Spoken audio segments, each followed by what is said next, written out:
हाय नाराए तकबीर, नाराए रिसालत, मसलके आला हजरत, उलमाए अहले सुन्नत। वाह।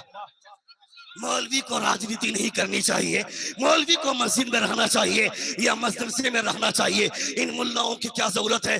मैं कहता हूँ 12 लाख मुरब्बा मील पर जो हजरत उमर फारूक ने हुकूमत की थी, तो बगैर राजनीति के हुकूमत की थी क्या? बगैर सियासत के हुकूमत की थी क्या? वो मोहनदास करमचंद गांधी जब हिंदुस्तान आजाद हुआ तो अपनी पहली स्पीच में वो बंदा बोलता है कि अगर हिंदुस्तान को सही तरीके से चलाना है तो किसी को अपना आइडियल मत मानना, किसी के नक्शे कदम पर मत चलना। मैंने मदीने में दो सुल्तान को देखा है जो मोहम्मद अरबी का गुलाम होकर के जिंदगी गुजारता है। अगर हुकूमत चलानी है तो किसी को मत मानना, सिद्दीक अकबर की जिंदगी देखना, उमर फारूक की जिंदगी देखना। सुन रहे हैं आप? सुन रहे हैं आप? कितने लोग सुन रहे? जरा हाथ उठाकर कहें या रसूल अल्लाह, और एक बार कहें या हबीब अल्लाह। We, the people of India, having solemnly resolved to constitute India into a sovereign, socialist, secular, democratic and republic, हम भारत के नागरिक हैं, हम भारत के लोग हैं, हमें बोलने की आजादी है, हमें बोलने का हक कोई मत छीनना। और अगर ये कहते हो कि हमें राजनीति में नहीं आनी चाहिए, तो मैं कहता हूं तुम्हें राजनीति का ढंग भी हम ही लोग सिखाएंगे, तुम्हें सियासत का तरीका भी हम ही लोग सिखाएंगे, क्योंकि हमारे सामने मुस्तफा का कैरेक्टर है। तुमने नहीं देखा क्या? नबी कौनैन सल्लल्लाहु तआला अलैहि वसल्लम के अखलाक से अपने आप को खड़ा करने वाला, मुस्तफा जान रहमत के अखलाक की रोशनी में अपनी जिंदगी गुजारने वाला वो हजरत उमर बिन अब्दुल अजीज। जब किसी की माँ की गोद में हरियाली होती है तो बेटा ऐसे ही पैदा होता है, जिस माँ के दूध में हरियाली होती है तो बेटा ऐसे ही पैदा होता है।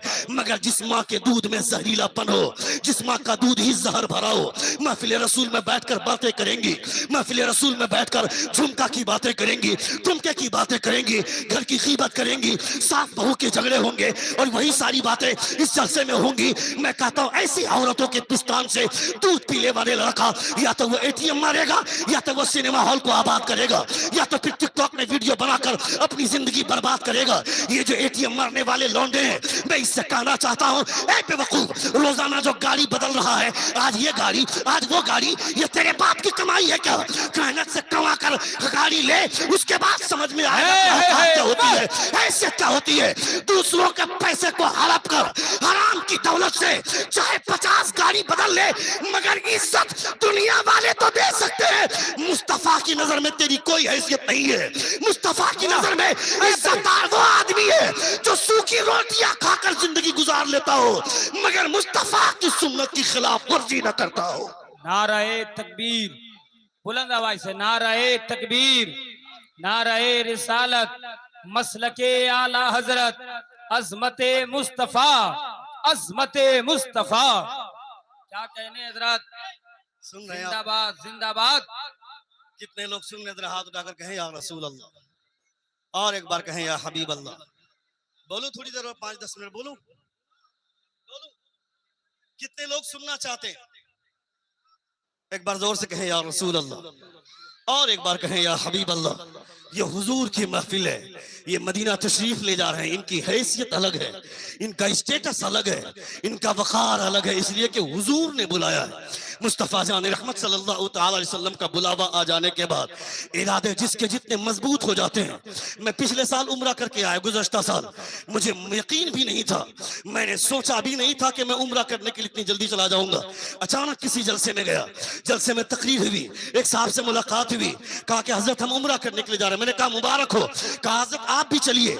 मैंने कहा मेरे ऊपर जिम्मेदारियां बहुत हैं, रोजाना प्रोग्राम कर रहा हूं, इस प्रोग्राम के नजराने को लिफाफे को मत देखिए, मेरे ऊपर वो जिम्मेदारियां कहती है कि मैं अभी नहीं जा सकता हूं।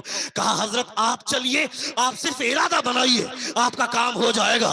यानी नबी कौनैन सल्लल्लाहु तआला अलैहि वसल्लम किसी को बुलाना चाहे अपनी बारगाह में तो उनके लिए बैंक और बैलेंस की जरूरत नहीं है, इरादा मजबूत कर लो, मुस्तफा जान रहमत वीजा भेज देंगे।